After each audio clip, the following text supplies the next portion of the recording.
Come e perché i fondi pensioni vengono investiti o investono nei mercati finanziari? Beh, allora diciamo, i fondi pensione come qualsiasi altra forma di risparmio vanno a ricercare nei mercati finanziari la massima diversificazione. Ecco, diversificazione è proprio una parola chiave. Diversificazione dal punto di vista geografico, quindi a livello planetario, quindi non certamente soltanto nel nostro paese si va a investire, non certamente soltanto nel nostro continente, evitando naturalmente profili di rischio che non siano in linea con le aspettative di un investitore previdenziale, quindi tipicamente il fondo pensione sfugge alle forme di investimento particolarmente rischiose, magari rinunciando, e questa è proprio una caratteristica che contraddistingue Solidarietà Veneto, magari rinunciando a un punto di rendimento quando le cose vanno bene per avere un minimo di protezione in più quando le cose vanno meno bene, come in questa fase. Diversificazione significa scegliere anche differenti tipologie di strumenti finanziari, azioni, obbligazioni, titoli di Stato, obbligazioni a breve termine e a lungo termine, ma anche investimenti nella cosiddetta economia reale, nelle infrastrutture, nelle aziende non quotate e anche nei cosiddetti beni rifugio. Pensate ad esempio in questa fase qua come siano attrattivi naturalmente per i risparmiatori l'oro oppure il dollaro. Ecco, per esempio una parte del portafoglio di un fondo pensione come Solidarietà Veneto, che ha un patrimonio di quasi 2 miliardi di euro, è investita anche nei mercati finanziari statunitensi e dunque beneficia in questa fase della protezione data dall'aumento del valore del dollaro, perché è molto ricercato quale bene rifugio. Quindi il mantra di un fondo pensione è mai concentrare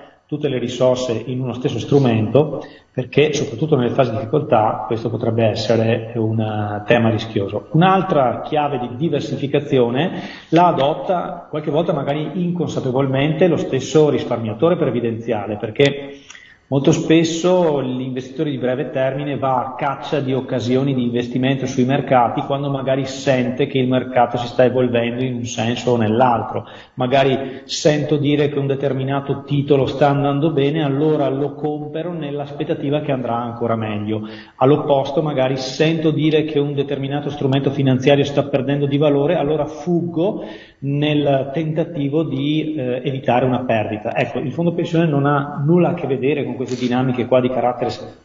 prettamente speculativo. Chi sceglie il fondo pensione attraverso la propria azienda versa contributi con cadenza ritmata, cadenza normalmente trimestrale, e quindi si affaccia al mercato non in un momento preciso, ma con continuità, evadendo, dribblando, diciamo così, i rischi legati al timing e anche all'emotività. Non solo, anche in fase di uscita disponiamo di un meccanismo, di un algoritmo originale che si chiama percorso previdenziale ideale, tale per cui chi ha scelto magari il comparto dinamico, il comparto riservato ai più giovani, può disinvestire le risorse in un arco temporale molto lungo, di un decennio, quindi in qualche modo facendo la stessa cosa che si fa in fase di versamento. Ho il PAC, piano di accumulo di capitale,